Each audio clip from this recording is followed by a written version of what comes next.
एक चुईया को एक सुंदर कन्या थी। वह अपनी बेटी का विवाह सबसे शक्तिशाली व्यक्ति से करना चाहती थी। बहुत सोच विचार करने के बाद उसे लगा कि भगवान सूर्य उसकी कन्या के लिए उपयुक्त वर साबित होंगे। चुईया सूर्य भगवान के पास गई। उसने कहा, सूर्य देवता, क्या आप मेरी सुंदर कन्या से विवाह करेंगे? क्या उसे आप अपनी पत्नी के रूप में स्वीकार करेंगे?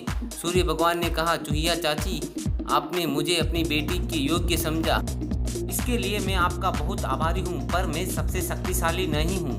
मुझसे शक्तिशाली तो वरुण देवता है। वे अपने बादलों से मुझे ढक देते हैं। अतः चुईया जल देवता के पास गई और बोली, वरुण देवता, क्या आप मेरी सुंदर कन्या से विवाह करेंगे? क्या उसे आप अपनी पत्नी के रूप में अपनाएंगे? वरुण देवता ने जवाब दिया, देखो देवी, आपने मुझे अपनी बेटी के योग्य वर समझा, इसके लिए मैं आपका बहुत आभारी हूँ, पर मैं सबसे ज़्यादा शक्तिशाली नहीं हूँ। मुझसे अधिक शक्तिशाली तो वायु देवता है। इसलिए चुईया वायु देवता के पास गई और कहने लगी, वायु देवता, क्या आप मेरी सुंदर कन्या से विवाह करेंगे? क्या आप मेरी बेटी को अपने पत्नी के रूप में स्वीकार करेंगे? वायु देवता ने कहा, चाची, आपने मुझे अपनी बेटी के योग्य समझा, इसके लिए मैं आपका बहुत आभारी हूँ, पर सबसे ज़्यादा शक्तिशाली नहीं हूँ। मुझसे ज़्यादा शक्तिशाली तो पर्वतराज है।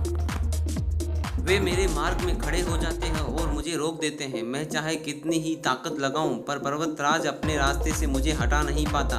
तब चुईया चाची पर्वतराज के पास गई और उनसे बोली,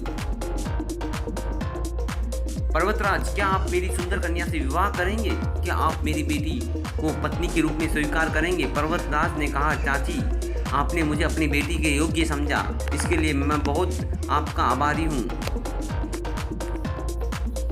पर मैं सबसे अधिक शक्तिशाली नहीं हूँ। मुझसे ज़्यादा शक्तिशाली तो मर्सकराज जुहू के राजा हैं। वे और उनके साथी मेरी चट्टानी शरीर में बड़े बड़े बिल खोदकर मुझे खोखला कर डालते हैं। मैं सबसे अधिक शक्तिशाली नहीं हूँ। अतः मैं चुईया चाची मर्सकराज के पास गई और बोली, मर्सकराज, क्या आप मेरी सुंदर बेटी से विवाह करेंगे? क्या आप उसे अपनी पत्नी के रूप में स्वीकार करेंगे? मर्सकराज यह सुनकर बहुत प्रसन्न हुआ। उन्होंने कहा, हाँ, मैं आपकी बेटी से अवश्य विवाह करूंगा। तब गाजे बाजे के साथ, धूमधाम के साथ चुईया बेटी का विवाह मर्सकराज के साथ पूरी तरह से संपन्न हुआ।